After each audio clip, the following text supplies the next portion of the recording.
Matahari mulai tenggelam di ufuk, mewarnai langit dengan semburat oranye yang perlahan memudar.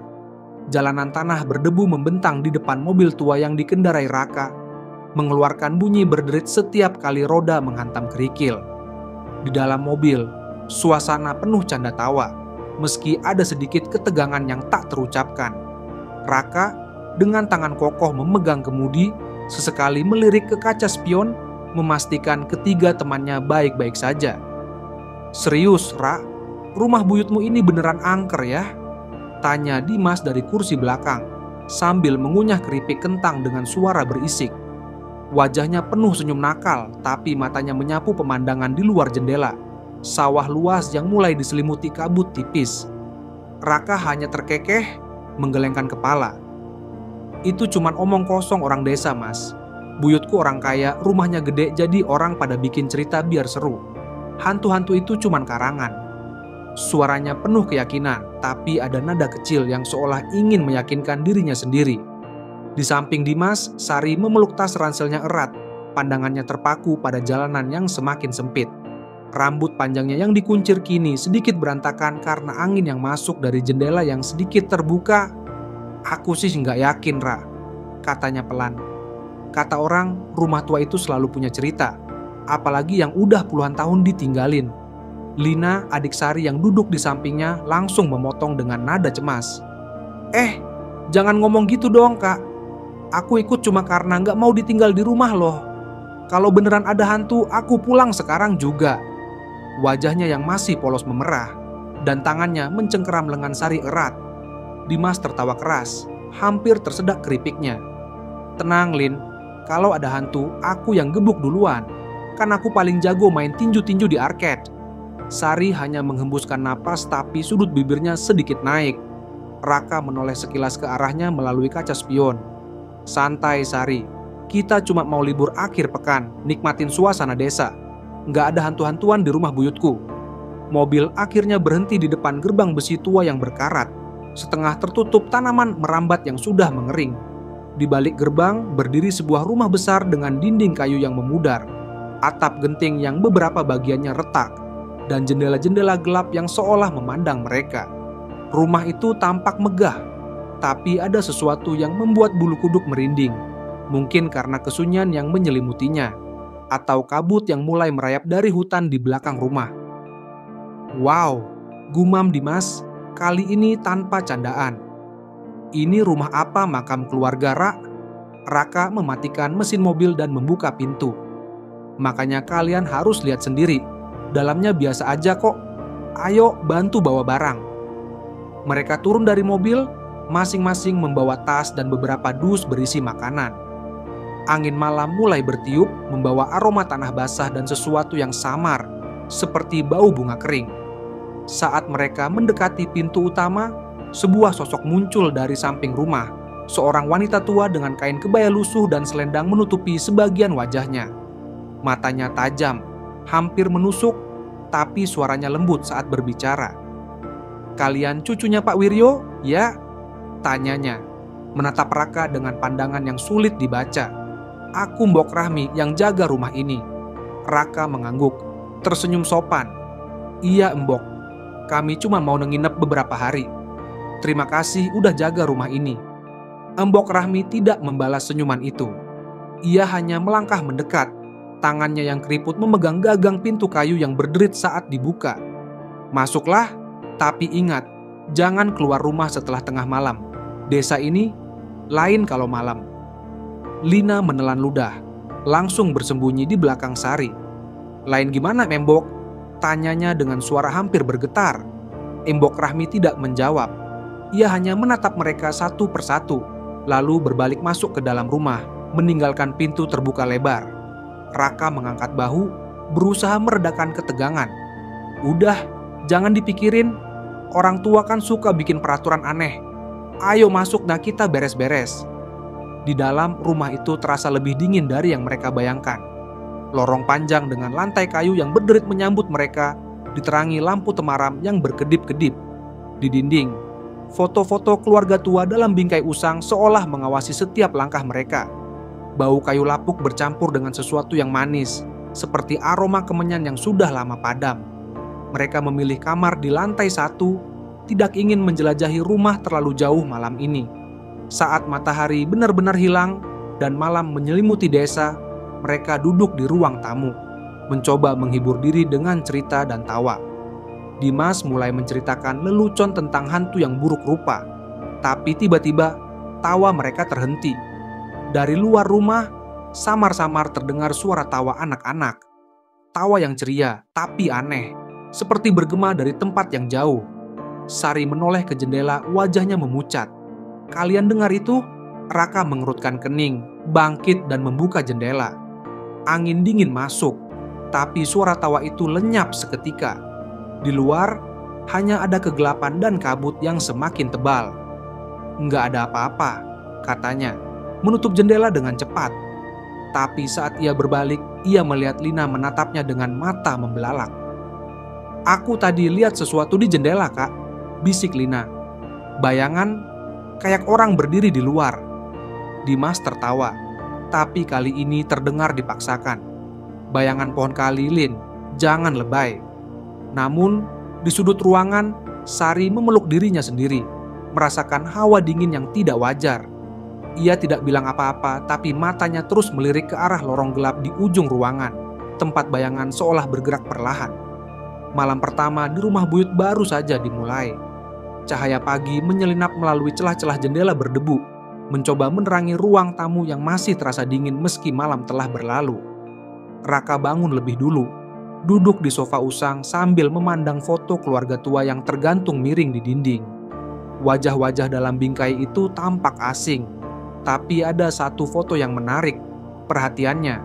Seorang wanita dengan gaun sederhana, matanya penuh kesedihan, memandang lurus ke arah kamera. Raka menggelengkan kepala, mengusir rasa tidak nyaman yang tiba-tiba menjalar di dadanya. "Ayo, bangun. Kita nggak kesini cuma buat tidur, kan?" Serunya membangunkan yang lain dengan suara sengaja dibuat keras. Sari muncul dari kamar dengan wajah pucat, rambutnya masih sedikit acak-acakan. "Aku nggak tidur nyenyak tadi malam," keluhnya sambil menggosok matanya. Terus-terusan dengar suara, kayak ada yang ketok-ketok dinding. Dimas yang baru saja keluar dari kamar dengan kaos kusut, terkekeh. "Itu pasti Lina ngorok, kan? Aku dengar juga dari kamar sebelah." Ia melempar senyum nakal ke arah Lina yang langsung cemberut. "Aku nggak ngorok," protes Lina, wajahnya memerah. Tapi matanya masih gelisah, sesekali melirik ke jendela, seolah takut melihat sesuatu lagi seperti malam sebelumnya. Raka mengangkat tangan, menghentikan candaan mereka. Udah, mumpung pagi kita jelajahi rumah ini. Aku pengen tahu kenapa orang-orang pada takut sama tempat ini. Pasti cuma gara-gara kelihatan tua doang." Sari mengerutkan kening, ingin protes, tapi akhirnya hanya mengangguk. Ia tahu Raka tidak akan mendengarkan kalau sudah berbicara dengan nada skeptis seperti itu. Lina, di sisi lain, langsung meraih lengan kakaknya. "Aku ikut Kak Sari aja, nggak mau sendirian di sini." Mereka mulai menjelajahi rumah, berjalan melewati lorong-lorong panjang yang dipenuhi bau kayu lapuk dan sesuatu yang samar, seperti aroma bunga kering yang sudah busuk. Ruang tamu penuh dengan perabotan antik, meja ukir yang sudah retak, kursi goyang yang berderit meski tidak disentuh, dan lemari kaca berisi porselen tua yang sebagian besar berdebu. Dimas, dengan sifat usilnya, membuka salah satu laci meja dan menemukan setumpuk kartu pos kuno. Gambarnya sudah pudar. Lihat ini, orang-orang dulu kirim-kiriman kartu kayak gini ya. Romantis banget," katanya, pura-pura membaca salah satu kartu dengan nada dramatis. Tapi senyumnya memudar saat ia menyadari kartu itu kosong. Hanya ada noda kecoklatan yang menyerupai sidik jari. Sari mengabaikan Dimas dan melangkah menuju tangga kayu yang menuju loteng. Tangga itu terlihat rapuh, setiap anak tangganya berderit keras saat ia menginjak. "Kalian gak merasa aneh? Rumah ini kayak hidup," gumamnya. Suaranya hampir tenggelam oleh suara derit lantai. Raka, yang berjalan di belakang, hanya tertawa kecil. "Hidup? Sari, kamu kebanyakan nonton film horor. Ini cuma rumah tua yang enggak dirawat." Tapi saat mereka sampai di loteng, bahkan Raka tidak bisa menyangkal hawa dingin yang tiba-tiba menyelimuti mereka. Loteng itu luas, penuh dengan peti-peti kayu tertutup debu dan kain-kain tua yang tergantung seperti jaring laba-laba raksasa. Di sudut ruangan ada cermin besar dengan bingkai ukir yang sudah menghitam. Sari berhenti di depan cermin itu, menatap pantulannya sendiri. Tapi sesaat, ia merasa ada sesuatu yang salah. Bayangannya seolah bergerak lebih lambat dari gerakannya sendiri. "Raka, kamu lihat itu?" tanyanya. Suaranya bergetar. Raka mendekat, mengerutkan kening. "Lihat apa? Cuman cermin biasa, Sari." Sari menelan ludah, memaksakan diri untuk mengangguk. Tapi hatinya berdegup kencang dan ia buru-buru menjauh dari cermin itu. Lina, yang berdiri di dekat pintu loteng, tiba-tiba menjerit kecil. "Ada apa sih di sini? Aku nggak suka tempat ini. Dingin banget." Dimas yang sedang mengintip ke dalam salah satu peti mendadak menutup peti itu dengan keras. "Oke, mungkin Sari bener. Tempat ini agak creepy. Tapi tenang, Lin, nggak ada hantu di siang bolong, kan?"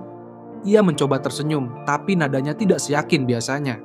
Mereka kembali ke lantai bawah, tapi rasa tidak nyaman itu tidak hilang.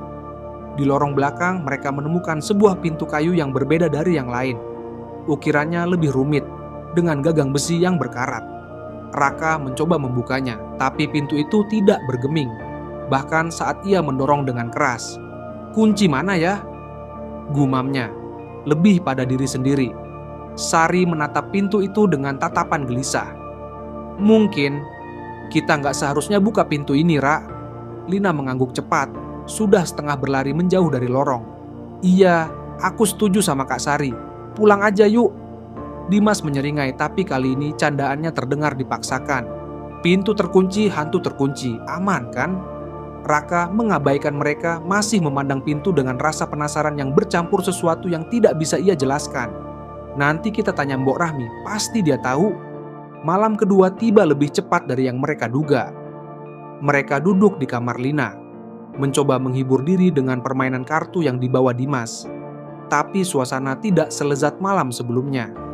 Suara angin di luar rumah terdengar seperti bisikan, dan lampu di atas mereka sesekali berkedip tanpa alasan. Lina duduk di ranjang, memeluk bantal erat, matanya terus melirik ke cermin kecil di meja rias. "Raka, aku nggak bohong soal bayangan tadi malam," katanya tiba-tiba, suaranya hampir berbisik. "Aku beneran lihat sesuatu di jendela." Raka menghembuskan napas ingin menenangkan, tapi sebelum ia bisa bicara, sebuah suara keras mengguncang ruangan. Krak! Cermin di meja rias retak, membentuk garis panjang yang memecah pantulan wajah mereka. Lina menjerit, melompat dari ranjang dan bersembunyi di belakang Sari. "Itu cuma cermin tua kan?" tanya Dimas, tapi wajahnya memucat. Sari memandang cermin itu, jantungnya berdegup kencang. Di balik retakan, ia bersumpah melihat sesuatu, sebuah bayangan gelap, samar, seperti sosok yang berdiri tepat di belakang Lina.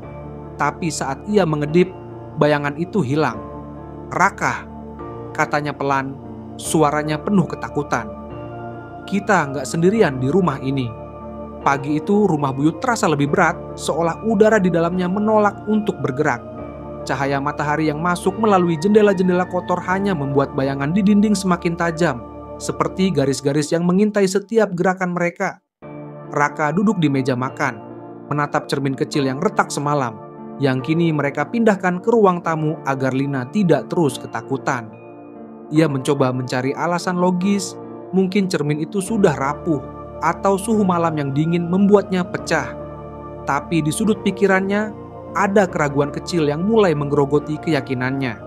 Sari masuk ke ruangan, wajahnya masih pucat, lingkaran hitam di bawah matanya lebih jelas dari sebelumnya. Ia memeluk dirinya sendiri, seolah ingin melindungi diri dari sesuatu yang tak terlihat. "Aku mimpi buruk tadi malam," katanya pelan, hampir berbisik, seolah takut dinding-dinding rumah itu bisa mendengar. Ada wanita tua, dia berdiri di ujung lorong, pegang sesuatu yang kayak kain putih, dia panggil-panggil namaku. Raka memandangnya, alisnya berkerut. "Sari, itu cuma mimpi. Kamu stres gara-gara cerita Lina soal bayangan sama cermin retak. Jangan bikin suasana tambah tegang." Sari menggelengkan kepala, matanya penuh ketegangan. "Ini nggak cuma mimpi, Ra. Aku ngerasa dia beneran ada." Di sini sama kita. Sebelum Raka bisa menjawab, Dimas masuk dengan langkah gontai, membawa setumpuk buku tua yang ia temukan di salah satu rak di ruang tamu. Wajahnya yang biasanya penuh canda kini tampak serius, meski ia masih berusaha menyembunyikannya dengan senyum tipis. "Lihat ini guys," katanya, meletakkan buku-buku itu di meja dengan suara tut yang menggema di ruangan sunyi. "Aku tadi iseng buka-buka lemari, ketemu ini. Kayak buku harian atau apa gitu." Lina, yang baru saja keluar dari kamar dengan rambut kusut dan mata sembab, langsung mundur selangkah. "Jangan buka-buka barang orang, Mas. Nanti malah ngundang sesuatu." Suaranya hampir memohon, tapi Dimas hanya mengangkat bahu. "Tenang, Lin. Ini cuma buku, bukan kotak Pandora," katanya, membuka salah satu buku dengan hati-hati. Halaman-halaman di dalamnya sudah menguning, beberapa bagian tintanya memudar, tapi tulisan tangan yang rapi masih bisa dibaca. Dimas membaca keras salah satu bagian. Suaranya sedikit bergetar meski ia berusaha terdengar santai. Tanggal 12 Oktober 1983. "Anakku hilang lagi malam ini. Aku dengar tawanya di hutan, tapi saat aku cari dia nggak ada. Mereka bilang aku gila, tapi aku tahu dia masih di sini. Dia nggak pergi. Dia cuma..." Disembunyikan, ruangan tiba-tiba terasa lebih dingin. Lina memeluk lengan Sari erat, matanya membelalak. "Itu cerita siapa? Anak siapa yang hilang?" Raka merebut buku itu dari tangan Dimas, membaca beberapa baris lagi dengan cepat. "Ini cuma catatan orang iseng, Mas. Mungkin nenekku atau siapa gitu yang suka nulis cerita. Jangan bikin Lina tambah takut." Tapi Sari tidak yakin. Ia meraih buku itu perlahan. Jari-jarinya menyentuh halaman dengan hati-hati, seolah takut sesuatu akan meloncat keluar dari tulisan itu. "Rah, ini nggak kayak cerita biasa. Orang yang nulis ini kayak beneran kehilangan sesuatu. Aku ngerasa nggak enak." Dimas mencoba meredakan suasana dengan tawa kecil. "Ya Tuhan, kalian semua serius amat. Mungkin cuma cerita hantu lokal kan? Setiap desa punya legenda sendiri. Apa itu? Wewe gombel yang katanya suka nyulik anak." Lina menjerit kecil, langsung menutup telinga. "Jangan sebut nama itu. Aku udah bilang aku nggak mau dengar apa-apa soal hantu." Raka menghembuskan napas, meletakkan buku itu kembali ke meja. "Udah, stop. Kita nggak usah bikin-bikin teori aneh. Hari ini kita santai aja, main kartu, makan apalah. Besok kita cek pintu terkunci di lorong itu. Siapa tahu ada sesuatu yang menarik." Tapi malam itu, ketenangan yang Raka harapkan tidak pernah datang. Mereka duduk di ruang tamu, mencoba fokus pada permainan kartu, tapi pikiran masing-masing terpecah. Sari terus melirik ke lorong gelap di ujung ruangan, seolah menunggu sesuatu muncul. Dimas bercanda seperti biasa, tapi tawanya terdengar hampa. Lina duduk paling dekat dengan Raka, menolak berpindah meski kursinya tidak nyaman. Tiba-tiba Lina menegang. "Kalian dengar apa?" bisiknya, matanya melebar. Raka mengerutkan kening, mendengarkan. Angin di luar masih bertiup, membawa suara dedaunan yang bergesekan. Tapi lalu ia mendengarnya, suara samar, seperti bisikan memanggil nama seseorang. "Lina, Lina ... Suara itu lembut, hampir seperti nyanyian, tapi ada nada yang membuat bulu kuduk berdiri. "Itu cuma angin, Lin," kata Raka cepat, tapi suaranya tidak seyakin tadi pagi. Lina menggelengkan kepala, air mata mulai menggenang di matanya. "Bukan angin, itu panggil namaku, aku dengar jelas." Sari bangkit, berjalan menuju jendela dengan langkah ragu. Ia membuka sedikit tirai, menatap kegelapan di luar. "Nggak ada apa-apa," katanya, tapi suaranya bergetar. Ia menutup tirai dengan cepat, seolah takut sesuatu akan melihatnya. Dimas mencoba tertawa, tapi tawanya terhenti saat lampu di atas mereka tiba-tiba padam, meninggalkan ruangan dalam kegelapan total. Lina menjerit, meraih tangan Raka erat. Dari loteng, terdengar suara langkah kaki, berat, pelan, seperti seseorang berjalan di atas lantai kayu yang berderit. "Apa itu?" tanya Sari. Suaranya hampir tidak terdengar. Raka menelan ludah, mencoba menyalakan senter di ponselnya. Cahaya ponsel itu menyapu ruangan, tapi tidak ada apa-apa. Hanya bayangan mereka sendiri yang tampak membesar di dinding. Suara langkah kaki itu berhenti, tapi hawa dingin di ruangan semakin pekat. Seperti ada sesuatu yang berdiri di dekat mereka menunggu. "Aku bilang kan," bisik Lina, suaranya penuh ketakutan. "Ada yang salah sama rumah ini." Pagi itu rumah buyut terasa lebih sunyi dari biasanya, seolah malam sebelumnya telah mencuri semua suara dari dunia luar. Cahaya matahari yang masuk melalui jendela-jendela berdebu tampak redup, seperti terhalang oleh sesuatu yang tak terlihat. Raka duduk di meja makan, jari-jarinya mengetuk-ngetuk permukaan kayu dengan gelisah. Suara langkah kaki dari loteng semalam masih bergema di pikirannya. Meski ia berusaha keras menyangkalnya sebagai halusinasi atau suara rumah tua yang rapuh. Sari masuk dengan wajah lelah, matanya merah karena kurang tidur. "Aku nggak bisa tidur sama sekali," katanya, suaranya serak. "Setiap kali aku pejamkan mata, aku dengar bisikan itu lagi. Panggil namaku, kayak mau narik aku ke suatu tempat." Lina, yang mengikuti di belakang Sari seperti bayangan, langsung memotong dengan nada panik. "Aku juga, tapi bukan nama aku, Kak. Nama entah siapa. Aku cuma dengar suara anak-anak ketawa, terus tiba-tiba berhenti." Ia memeluk lengan Sari erat. Matanya terus melirik ke sudut-sudut ruangan, seolah takut sesuatu akan muncul dari bayangan. Dimas, yang biasanya penuh canda, kini hanya duduk diam di sofa, memandang buku harian tua yang mereka temukan kemarin. "Mungkin kita harus baca ini lebih lanjut," katanya, suaranya pelan, tanpa nada bercanda yang biasa. "Ada sesuatu di rumah ini, Ra. Aku nggak tahu apa, tapi aku ngerasa yang nggak enak." Raka menghembuskan napas panjang, berusaha menjaga ketenangannya. "Kalian semua kebanyakan panik. Suara langkah kaki tadi malam cuman angin atau kayu yang bergesekan. Kita di rumah tua wajar kan ada suara-suara aneh." Tapi nadanya tidak seyakin biasanya, dan matanya sesekali melirik ke lorong gelap di ujung ruangan. Sari menggelengkan kepala mendekati meja. "Ra, kita nggak bisa pura-pura nggak ada apa-apa. Kita harus cari tahu apa yang terjadi di rumah ini. Aku ngerasa kita lagi diawasi." Ia menelan ludah, jari-jarinya gemetar saat menyentuh buku harian di tangan Dimas. Sebelum Raka bisa menjawab, pintu depan berderit terbuka, dan Embok Rahmi masuk dengan langkah pelan. Wajahnya yang keriput tampak lebih tegang dari kemarin, matanya menyapu mereka satu persatu. "Kalian baik-baik saja?" tanyanya. Tapi ada nada aneh dalam suaranya, seperti ia tahu sesuatu yang mereka tidak tahu. Raka bangkit, mencoba tersenyum. "Kami baik, Mbok. Cuma tadi malam agak aneh. Ada suara-suara, cermin retak. Kayaknya rumah ini beneran tua banget." Embok Rahmi tidak membalas senyuman itu. Ia melangkah mendekat. Tangannya yang keriput memegang ujung kain selendang yang menutupi bahunya. "Kalian dengar apa tadi malam?" tanyanya. Suaranya hampir berbisik. Lina menelan ludah. Suaranya gemetar saat menjawab.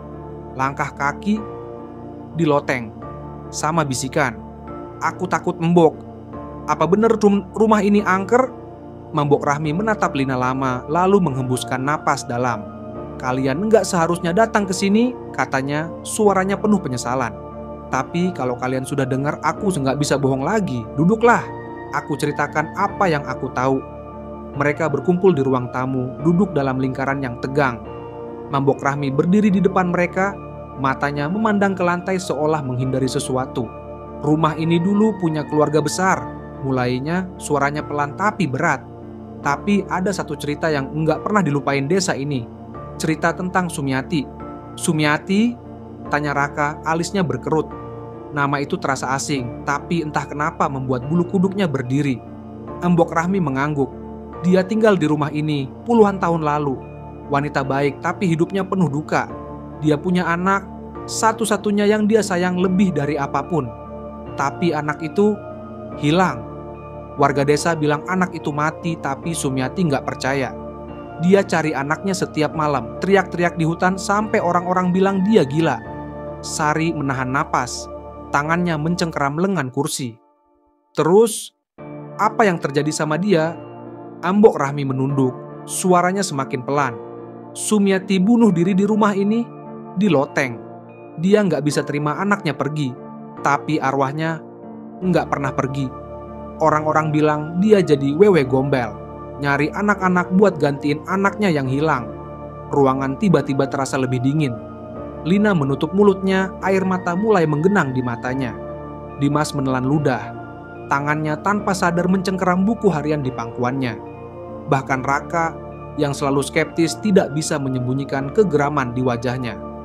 "Itu cuma cerita rakyat kan, Embok?" tanyanya, tapi suaranya goyah. "Hantu nggak beneran ada." Embok Rahmi menatapnya tajam, matanya seperti menusuk. "Kalian dengar sendiri tadi malam, bukan? Itu bukan angin. Itu dia. Dia tahu kalian ada di sini." Sari bangkit, suaranya penuh tekad meski bergetar. "Kalau bener, kita harus cari tahu kenapa dia masih di sini. Mungkin dia cuma butuh bantuan." Raka menggelengkan kepala, berdiri dengan gerakan cepat. "Sari, stop. Kita nggak usah ikut-ikutan cerita gila. Tapi aku setuju satu hal. Kita harus buka pintu terkunci di lorong itu. Kalau ada jawaban, pasti ada di sana." Mereka berjalan menuju lorong belakang. Embok Rahmi mengikuti dengan langkah ragu. Pintu kayu dengan ukiran rumit itu masih berdiri kokoh, gagang besinya dingin saat Raka menyentuhnya. Ia mendorong dengan keras, tapi pintu itu tidak bergeming. Dimas mencoba membantu, tapi hasilnya sama. "Embok, ada kunci cadangan?" tanya Raka berbalik. Embok Rahmi menggelengkan kepala, wajahnya penuh ketakutan. "Pintu itu nggak pernah dibuka sejak Sumiati pergi. Kalian nggak seharusnya coba-coba." Tapi Raka tidak mendengarkan. Dengan bantuan Dimas, mereka akhirnya mendobrak pintu itu dengan bahu mereka. Kayu tua itu berderit keras sebelum akhirnya terbuka, memperlihatkan ruangan kecil yang gelap di dalamnya. Bau debu dan sesuatu yang manis, seperti kemenyan busuk, langsung menerpa mereka. Di dalam, mereka menemukan pemandangan yang membuat jantung mereka hampir berhenti. Mainan anak-anak tua, boneka kain yang sudah robek, bola kayu yang retak, dan kereta mainan yang berkarat tersebar di lantai. Di dinding ada goresan-goresan dalam seperti cakar, membentuk pola yang tidak jelas. Di sudut ruangan ada peti kecil dengan kain putih yang sudah menguning di atasnya. Sari melangkah masuk, tangannya gemetar saat menyentuh salah satu boneka. "Ini kayak kamar anak-anak," katanya. Suaranya hampir tidak terdengar. Lina, yang berdiri di ambang pintu, tiba-tiba menjerit. "Kak Sari, aku mau pulang. Aku nggak betah di sini." Raka berbalik untuk menenangkan Lina, tapi saat ia melangkah ke arahnya, ia menyadari sesuatu yang mengerikan. Lina tidak ada di ambang pintu. Hanya ada kegelapan lorong di belakangnya, dan suara samar tawa anak-anak yang bergema dari kejauhan. "Lina!" teriak Sari berlari ke lorong, tapi tidak ada jawaban. Dimas memandang Raka, wajahnya pucat. "Rah, dia tadi ada di sini, kan?" Embok Rahmi berdiri di ujung lorong, tangannya menutup mulut, matanya penuh ketakutan. "Kalian sudah bangunkan dia?" bisiknya. "Sumiati tahu ada anak di rumah ini." Lorong gelap di rumah buyut terasa seperti mulut raksasa yang menelan setiap suara, hanya menyisakan gema kepanikan mereka. Raka berlari menyusuri lorong. Senter di ponselnya menyapu dinding-dinding kayu yang penuh retakan, mencari tanda keberadaan Lina. "Lina, jawab Lin!" teriaknya, suaranya memantul tanpa balasan.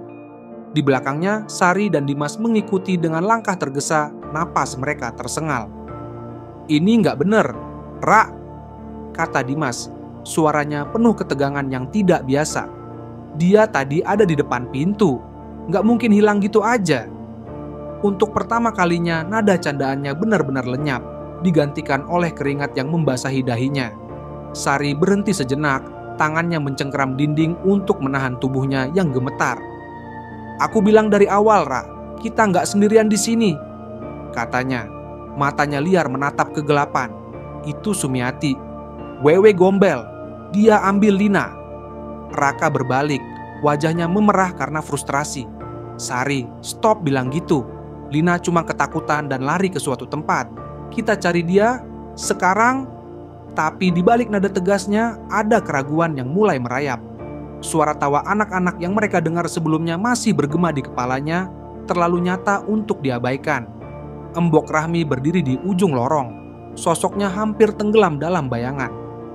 "Kalian gak akan nemuin dia kalau dia gak mau," Katanya, suaranya pelan tapi penuh keputusasaan. Sumiati suka anak-anak. Dia nggak akan nyakitin, tapi dia juga nggak akan lepaskan.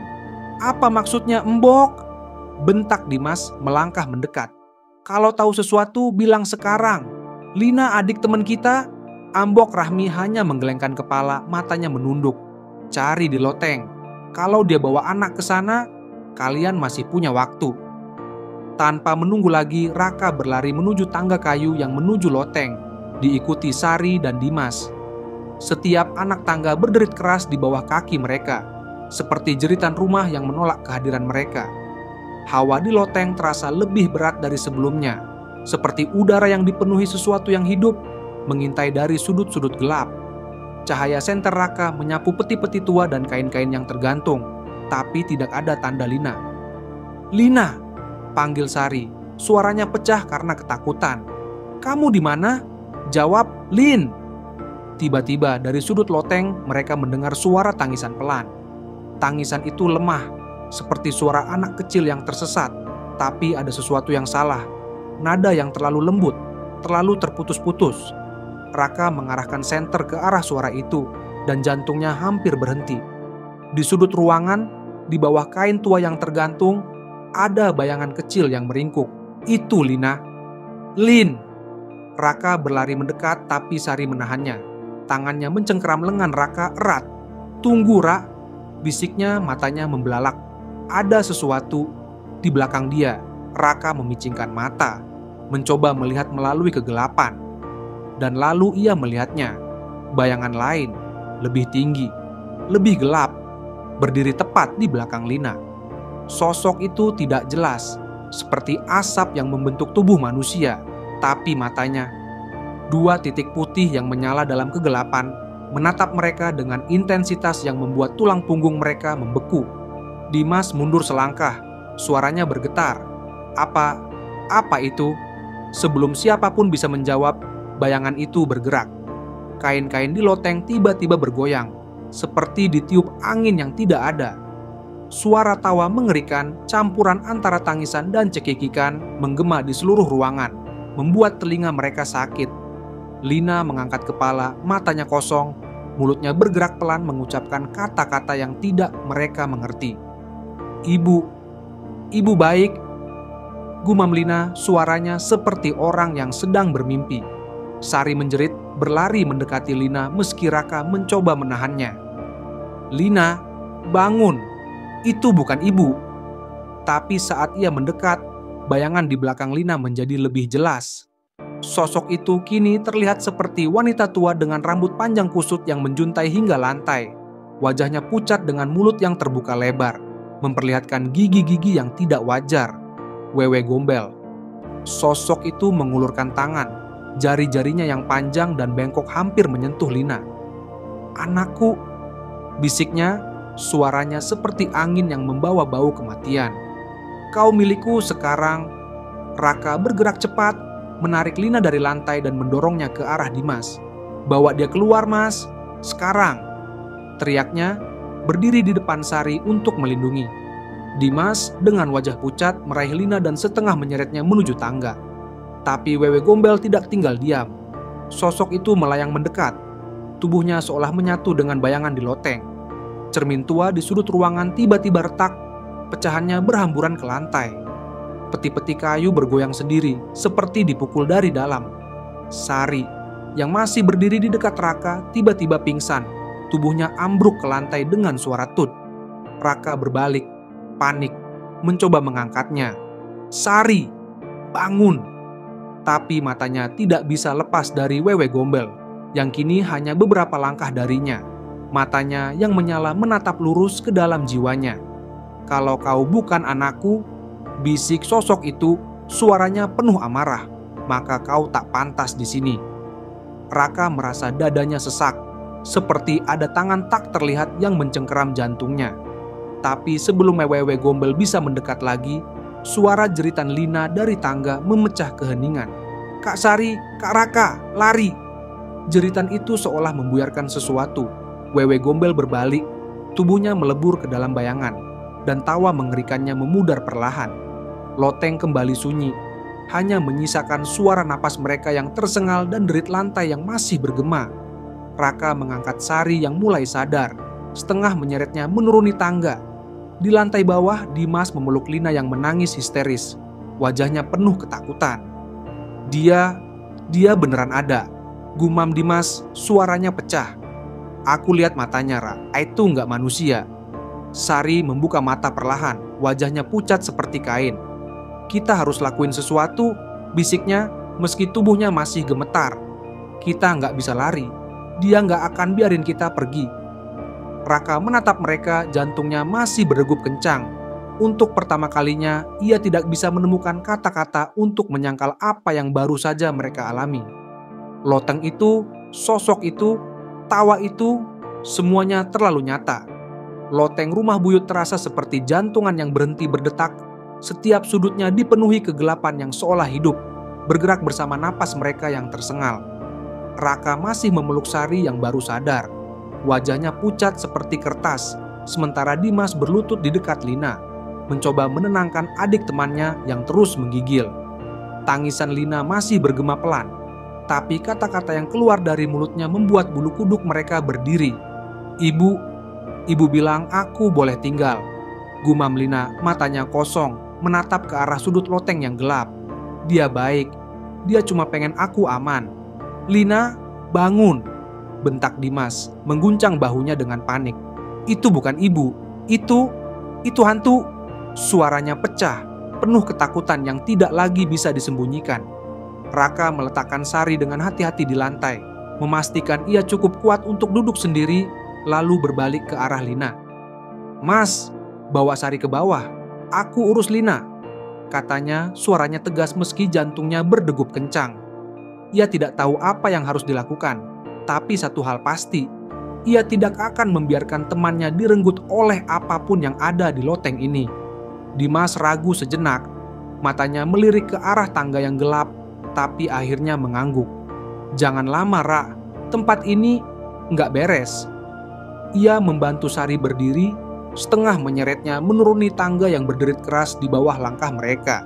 Raka berlutut di depan Lina, tangannya memegang wajah gadis itu dengan lembut.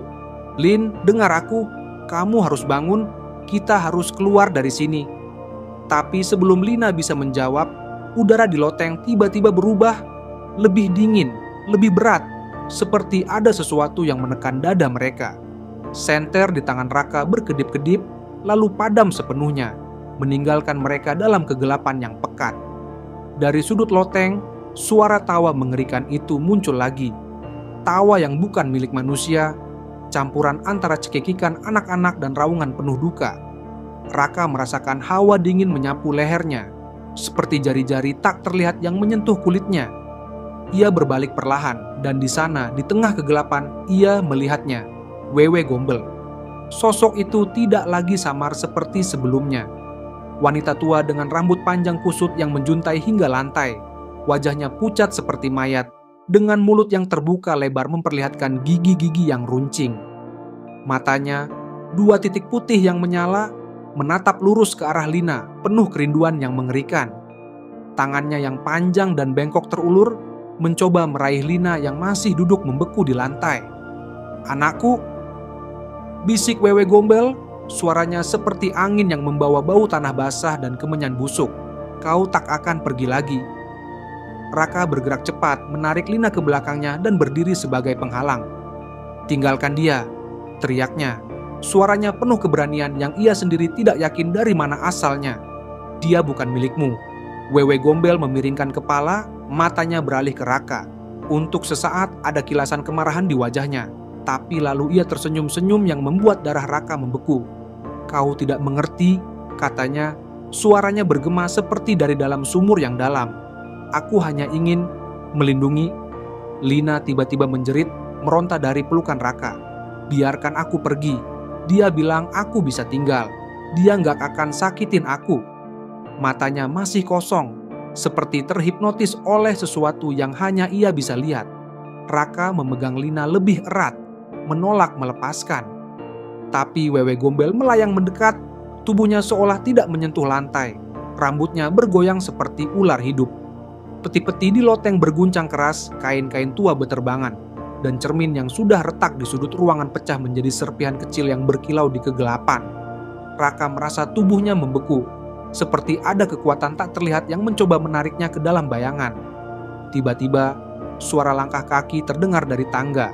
Sari muncul di ambang pintu loteng, wajahnya pucat tapi matanya penuh tekad. "Sumiati!" teriaknya, suaranya menggema di tengah kekacauan. "Kami bukan musuhmu, tinggalkan adikku." Wewe Gombel berhenti, kepalanya berbalik perlahan ke arah Sari. Untuk sesaat ada kilasan kebingungan di matanya yang menyala, atau mungkin kesedihan.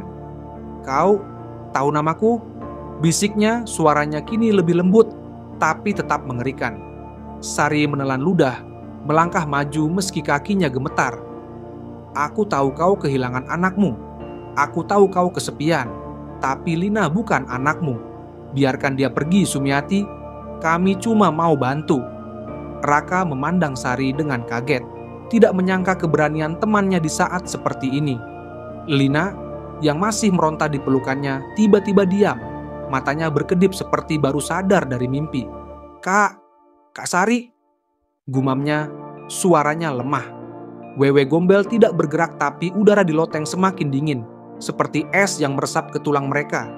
Sosok itu menatap Sari lama, lalu ke arah Lina, dan akhirnya ke Raka. "Kalian tidak mengerti," katanya. Suaranya kini penuh duka. "Anakku diambil. Aku hanya ingin dia kembali." Tiba-tiba Wewe Gombel mengulurkan tangan, bukan ke Lina, tapi ke dinding di belakang mereka. Jari-jarinya yang bengkok menggores kayu tua, meninggalkan bekas yang membentuk kata-kata, "Kembalikan anakku." Goresan itu seolah hidup, bercahaya merah samar sebelum memudar perlahan. Lalu dengan tawa yang lebih mirip tangisan, Wewe Gombel melebur ke dalam bayangan. Tubuhnya lenyap seperti asap yang tersapu angin. Loteng kembali sunyi, hanya menyisakan suara napas mereka yang tersengal dan derit lantai yang masih bergema pelan. Raka menarik Lina ke arah tangga, setengah menyeretnya bersama Sari. "Kita harus keluar dari sini," katanya. Suaranya serak karena ketakutan yang masih menyelimuti. Sari mengangguk, tapi matanya masih menatap tempat Wewe Gombel menghilang. "Dia nggak cuma hantu, Ra," bisiknya. Dia menderita." Di lantai bawah, Dimas menunggu dengan wajah penuh keringat memeluk Lina begitu mereka sampai. "Kalian gila," bentaknya, tapi ada kelegaan di matanya. "Aku pikir kalian gak akan balik." Lina menangis di pelukan Dimas, tubuhnya masih gemetar. Aku gak tahu kenapa aku bilang gitu tadi," katanya antara isakan. "Dia kayak masuk ke kepalaku, bilang aku anaknya." Raka menatap lorong menuju loteng. Jantungnya masih berdegup kencang. Pesan di dinding itu, "Kembalikan anakku," masih terpatri di pikirannya. Untuk pertama kalinya, ia merasa skeptisisme yang selama ini ia pegang mulai runtuh, digantikan oleh kenyataan yang jauh lebih gelap dari yang pernah ia bayangkan. Ruang tamu rumah buyut terasa seperti tempat perlindungan yang rapuh. Dinding-dinding kayunya yang usang seolah menahan napas setelah kekacauan di loteng. Cahaya lampu temaram berkedip-kedip, menciptakan bayangan yang menari di sudut-sudut ruangan, seolah mengingatkan mereka bahwa kegelapan belum benar-benar pergi. Raka duduk di sofa, tangannya menutupi wajah, mencoba mencerna apa yang baru saja mereka alami. Lina meringkuk di samping Sari, masih menangis pelan, wajahnya tersembunyi di pelukan kakaknya. Dimas berdiri di dekat jendela, menatap kegelapan di luar, tapi matanya kosong, seperti orang yang kehilangan kata-kata. Sari menghembuskan napas dalam, tangannya mengelus rambut Lina dengan lembut. "Kita nggak bisa lari dari ini," katanya. Suaranya lemah tapi penuh tekad. "Sumiati, dia bukan cuma hantu yang mau nyakitin kita. Dia cari sesuatu. Kita harus tahu apa." Raka menurunkan tangannya, matanya merah karena kelelahan dan ketegangan. "Sari, aku nggak tahu lagi apa yang harus aku percaya," katanya. Suaranya serak. "Aku pikir semua ini cuma cerita, tapi apa yang kita lihat tadi?" Ia berhenti. Kata-kata tersekat di tenggorokannya. Gambar Wewe Gombel, wajah pucatnya, mata menyala, dan pesan di dinding masih terpatri di pikirannya seperti luka yang tak bisa dihapus. Pintu depan berderit pelan dan Embok Rahmi masuk, langkahnya ragu. Wajahnya yang keriput tampak lebih tua dari sebelumnya, matanya penuh penyesalan yang dalam. Ia berdiri di ambang ruangan, seolah tak yakin apakah ia masih diterima setelah semua yang terjadi. "Kalian masih utuh," katanya pelan. Suaranya hampir tenggelam oleh keheningan. Dimas berbalik dari jendela, wajahnya memerah karena marah. "Mbok, kenapa nggak bilang dari awal? Kami hampir mati di loteng tadi. Kalau tahu ada hantu beneran, kami nggak akan datang ke sini." Suaranya keras, tapi ada getar ketakutan di dalamnya. Mbok Rahmi menunduk, tangannya mencengkeram kain selendang yang menutupi bahunya. "Aku cuma penjaga rumah ini," katanya, suaranya penuh beban. "Aku pikir kalau kalian enggak ganggu, dia enggak akan muncul. Tapi aku salah. Sumiati tahu ada anak di sini." Matanya beralih ke Lina, yang langsung memalingkan wajah, masih gemetar. Sari bangkit melangkah mendekati Mbok Rahmi. "Mbok, ceritain semuanya. Apa yang benar-benar terjadi sama Sumiati? Kenapa dia masih di sini? Apa yang dia cari?" Mbok Rahmi menghembuskan napas panjang, seolah melepaskan rahasia yang telah ia pendam selama puluhan tahun. Ia melangkah ke kursi tua di sudut ruangan, duduk dengan gerakan lambat seperti tubuhnya membawa beban dunia. "Sumiati bukan orang jahat," mulainya, suaranya pelan tapi jelas. "Dia ibu yang baik yang sayang banget sama anaknya Satria. Tapi desa ini, warga di sini nggak pernah nerima dia sepenuhnya. Mereka bilang dia aneh, suka ngomong sendiri, suka nyanyi di malam hari. Waktu Satria lahir, mereka bilang anak itu kutukan karena Sumiati nggak punya suami." Lina mengangkat kepala, matanya masih basah, tapi ia mendengarkan dengan penuh perhatian. "Terus, apa yang terjadi sama Satria?" tanyanya, suaranya kecil. Mbok Rahmi menutup mata sejenak, seolah ingin menghindari kenangan itu. "Satria nggak mati seperti yang Sumiati pikir. Warga desa, mereka ambil Satria dari Sumiati. Mereka bilang anak itu lebih baik diasuh orang lain, orang yang lebih pantas. Mereka bawa Satria ke kota, kasih ke keluarga lain, tanpa bilang apa-apa ke Sumiati. Dia cari anaknya selama berminggu-minggu, teriak-teriak di hutan, sampai orang-orang bilang dia gila. Akhirnya, dia nggak tahan. Dia bunuh diri di loteng, dengan tali di lehernya sambil teriak nama Satria." Ruangan terdiam, bahkan angin di luar seolah berhenti bertiup, meninggalkan keheningan yang mencekam. Sari menelan ludah, tangannya mencengkeram lengan kursi. "Jadi, Sumiati pikir anaknya mati, dia nggak tahu Satria masih hidup?" Mbok Rahmi mengangguk pelan. Dia nggak pernah tahu, arwahnya terjebak di sini, nyari Satria yang nggak pernah dia temuin. Setiap ada anak di rumah ini, dia pikir itu anaknya. Makanya dia ambil Lina tadi." Lina menangis lagi, menyembunyikan wajah di pelukan Sari. Aku ngerasa dia sedih banget, Kak. Dia nggak marah, dia cuma kesepian." Raka bangkit, berjalan mondar-mandir di ruangan dengan gelisah. Kalau bener anaknya masih hidup, kenapa nggak ada yang bilang ke Sumiati? Kenapa dibiarkan sampai dia bunuh diri? Suaranya penuh frustrasi, tapi juga ada rasa bersalah yang samar. Rumah ini milik keluarganya, dan ia tidak tahu apa-apa tentang cerita ini. Mbok Rahmi menggelengkan kepala. Warga desa takut, mereka pikir Sumiati kutukan. Setelah dia mati, cerita tentang Wewe Gombel mulai muncul. Orang-orang bilang dia nyari anak-anak buat gantiin Satria. "Aku cuma penjaga, aku nggak bisa ngapa-ngapain." Sari menatap Mbok Rahmi dengan mata penuh tekad. "Kita bisa ngapa-ngapain, Mbok. Kita bisa bantu Sumiati. Kalau dia tahu Satria masih hidup, mungkin dia bisa tenang." Dimas, yang selama ini diam, akhirnya angkat bicara. "Sari, kamu serius? Kita baru aja hampir mati di loteng. Sekarang mau bantu hantu?" Tapi di balik nada sarkastiknya, ada rasa ingin tahu yang tidak bisa ia sembunyikan. Raka menghentikan langkahnya, menatap Sari. "Sari, mungkin benar. Kita nggak bisa lari selamanya. Tapi, apa yang bisa kita lakuin? Kita nggak tahu Satria di mana sekarang." Mbok Rahmi bangkit, berjalan menuju lemari tua di sudut ruangan. Ia membuka laci dengan tangan gemetar, mengeluarkan sebuah kotak kayu kecil yang penuh debu. "Aku simpan ini selama bertahun-tahun," katanya. Membuka kotak itu, Di dalamnya ada beberapa foto tua dan surat-surat yang sudah menguning. Ia mengeluarkan satu foto, gambar seorang anak laki-laki kecil dengan senyum malu-malu, berdiri di samping Sumiati yang memeluknya erat. "Ini Satria," katanya. "Dan ini satu-satunya petunjuk yang aku punya. Keluarga yang ambil dia pindah ke kota, tapi aku nggak tahu kemana." Sari mengambil foto itu, matanya penuh harapan. "Kita bisa mulai dari sini.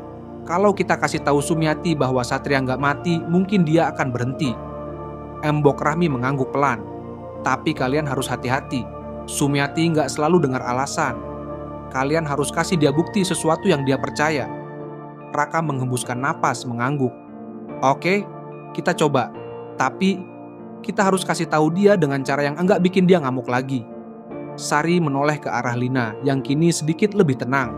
"Mbok, ada cara buat panggil Sumiati tanpa bikin dia marah? Kayak ritual atau apa gitu?" Mbok Rahmi mengangguk pelan. "Ada cara kuno yang orang desa pakai dulu. Kita bisa siapin sesaji bunga kemenyan dan kain putih di loteng. Tapi kalian harus bicara dari hati. Kalau dia ngerasa kalian bohong, dia nggak akan dengar." Malam itu mereka mempersiapkan ritual sederhana di ruang tamu, mengikuti petunjuk Mbok Rahmi. Bunga-bunga kering dari halaman rumah diletakkan dalam lingkaran, kemenyan dinyalakan hingga asapnya memenuhi ruangan, dan kain putih tua dari peti Sumiati diletakkan di tengah. Mereka duduk dalam lingkaran, tangan saling bergandengan meski jantung mereka berdegup kencang. Mbok Rahmi memimpin dengan suara pelan, memanggil nama Sumiati dengan nada penuh hormat. "Sumiati, kami tahu kau ada di sini. Kami tahu kau menderita. Kami cuma mau bantu." Udara tiba-tiba berubah, lebih dingin, lebih berat. Asap kemenyan berputar membentuk pola aneh, dan dari lorong gelap suara tawa mengerikan itu muncul lagi. Wewe Gombel muncul di ambang ruangan. Tubuhnya melayang beberapa inci dari lantai. Rambutnya bergoyang seperti ular hidup. Tapi kali ini matanya tidak penuh amarah. Ada kesedihan yang mendalam, seperti luka yang tak pernah sembuh. "Kalian tahu anakku?" bisiknya. Suaranya bergema seperti dari dalam gua. Sari menahan napas, mengangguk pelan. "Kami tahu tentang Satria, Sumiati. Dia nggak mati. Kami mau bantu cari dia." Wewe Gombel memandang mereka lama, matanya yang menyala seolah mencari kebenaran dalam kata-kata mereka. Lalu, dengan suara yang lebih lembut, ia berkata, "Buktikan." Pagi menyapa desa dengan lembut, sinar matahari menembus kabut tipis yang masih menyelimuti sawah dan hutan di sekitar rumah buyut. Rumah tua itu kini terasa berbeda, tidak lagi mencekam seperti malam sebelumnya, tapi masih menyimpan rahasia yang seolah berbisik di setiap sudutnya. Raka berdiri di teras, tangannya memegang tas ransel, matanya menyapu fasad rumah yang kini tampak lebih ramah di bawah cahaya pagi. Tapi di dalam dadanya ada perasaan yang sulit dijelaskan, campuran antara lega dan beban yang belum sepenuhnya hilang. Sari duduk di tangga teras memeluk lututnya, wajahnya penuh renungan. Di sampingnya Lina memegang tangan kakaknya erat, wajahnya masih pucat tapi sudah tidak lagi menangis. Dimas berdiri di samping mobil, memasukkan barang-barang ke bagasi dengan gerakan mekanis. Sesekali melirik ke arah rumah seolah takut sesuatu akan muncul dari pintu yang kini tertutup. "Rumah ini kayak berubah," kata Sari pelan, memecah keheningan. "Tapi aku masih ngerasa dia ada di sini, lihat kita dari jauh." Raka mengangguk, meski tidak menoleh. "Mungkin dia cuma mau pastiin kita serius," katanya, suaranya lebih tenang dari biasanya. "Kita janji cari tahu soal Satria. Aku nggak tahu apa aku percaya hantu bisa denger janji, tapi aku ngerasa kita harus lakuin ini." Lina mengangkat kepala, matanya masih berkaca-kaca. "Aku nggak mau balik ke sini lagi, Kak," katanya, suaranya kecil tapi tegas. "Tapi aku kasihan sama Sumiati. Dia nggak jahat. Dia cuman sedih banget." Dimas menutup bagasi mobil dengan suara tut, lalu berjalan mendekat. "Lin, aku setuju soal nggak balik lagi," katanya, mencoba tersenyum tapi gagal. "Tapi aku juga nggak bisa lupain apa yang kita lihat tadi malam. Itu nggak cuma mimpi buruk. Aku pikir aku bakal bercanda soal hantu selamanya. Tapi sekarang, aku nggak yakin lagi." Sari bangkit, mengambil sesuatu dari saku jaketnya. Foto tua yang diberikan Embok Rahmi, gambar Sumiati dan Satria yang tersenyum di halaman rumah ini puluhan tahun lalu. "Kita punya ini," katanya, menatap foto itu dengan tekad. "Kita bisa mulai dari sini. Cari tahu kemana Satria dibawa, kasih tahu Sumiati kalau dia nggak hilang. Mungkin itu satu-satunya cara buat bikin dia tenang." Raka melirik foto itu lalu mengangguk. "Aku akan tanya keluargaku. Kalau rumah ini punya buyutku, pasti ada catatan atau apa gitu soal Sumiati dan Satria. Aku nggak janji bakal cepet, tapi kita coba." Sebelum mereka masuk ke mobil, Embok Rahmi muncul dari samping rumah. Langkahnya pelan seperti biasa. Ia membawa sebuah amplop tua. Kertasnya sudah menguning dan robek di beberapa bagian. "Ini buat kalian," katanya, menyerahkan amplop itu ke tangan Raka. "Aku temuin di laci tua pagi ini. Mungkin membantu." Raka membuka amplop itu dengan hati-hati, mengeluarkan sebuah foto lain.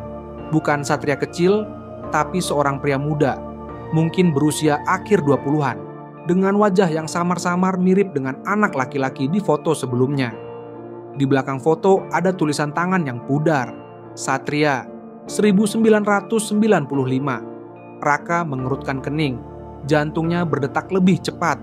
Pria di foto ini ada sesuatu di matanya yang mengingatkannya pada seseorang, tapi ia tidak bisa menjelaskan siapa. "Siapa ini, Embok?" tanya Raka menunjukkan foto itu. Embok Rahmi hanya menggelengkan kepala, tapi ada kilasan aneh di matanya, seperti rahasia yang ia pilih untuk simpan. "Aku cuma penjaga," katanya pelan. "Tapi foto itu mungkin jawaban yang kalian cari." Sari mengambil foto itu dari tangan Raka, memandangnya lama. Dia mirip. "Entah kenapa, aku ngerasa pernah lihat wajah ini," gumamnya, tapi ia tidak bisa mengingat di mana. Lina menarik napas dalam, bangkit dari tangga. "Aku cuma mau pulang sekarang," katanya, suaranya penuh kelelahan. "Tapi, kalau kita bisa bantu Sumiati, aku nggak keberatan. Dia nggak pantas terus kesepian." Dimas membuka pintu mobil, mengangguk ke arah Embok Rahmi. "Terima kasih, Embok. Tapi lain kali, kasih tahu kami kalau rumah ini punya tamu tak diundang." Ia mencoba bercanda, tapi nadanya lebih serius dari biasanya. Embok Rahmi tidak tersenyum. Ia hanya menatap mereka satu persatu, lalu berkata, "Hati-hati di jalan. Dan ingat, Sumiati selalu dengar. Jangan ingkar janji." Mereka masuk ke mobil, mesin berderit saat Raka menyalakannya. Saat mobil mulai bergerak menjauh dari rumah buyut, mereka semua melirik ke belakang, seolah mengharapkan sesuatu, atau takut melihat sesuatu. Rumah itu berdiri kokoh di tengah kabut, jendela-jendelanya gelap, tapi entah kenapa, rasanya seperti ada sosok yang berdiri di loteng, menatap mereka pergi. Di dalam mobil, keheningan menyelimuti mereka untuk beberapa saat. Lalu Sari berbicara, suaranya penuh tekad. "Kita akan cari Satria, kita harus, buat Sumiati dan buat kita sendiri." Raka mengangguk, tangannya mencengkeram kemudi lebih erat. "Kita akan coba. Tapi kalau ternyata Satria ini punya hubungan sama keluargaku, aku nggak tahu apa yang bakal aku lakuin." Dimas, dari kursi belakang, akhirnya tersenyum tipis. "Kalau kita nemuin Satria, aku yang traktir makan. Tapi jangan harap aku balik ke rumah itu buat nganter kabar ke Sumiati." Lina tertawa kecil, suara pertamanya yang sedikit ceria sejak malam tadi. "Aku setuju sama Mas Dimas. Tapi, terima kasih, ya. Kalian semua nggak ninggalin aku tadi." Sari memeluk adiknya, matanya penuh kelegaan. "Kita keluarga Lin, kita nggak akan ninggalin siapapun." Mobil terus melaju, meninggalkan rumah buyut yang kini hanya titik kecil di cakrawala. Tapi di dalam hati mereka, ada pertanyaan yang belum terjawab. Apakah Sumiati benar-benar akan tenang jika mereka menemukan Satria? Atau apakah ada rahasia lain yang masih tersembunyi di balik dinding-dinding tua itu? Dan di amplop yang kini terletak di dashboard mobil, foto pria muda itu seolah menatap mereka. Wajahnya samar-samar mirip dengan seseorang yang mereka kenal. Mungkin terlalu dekat dari yang mereka duga.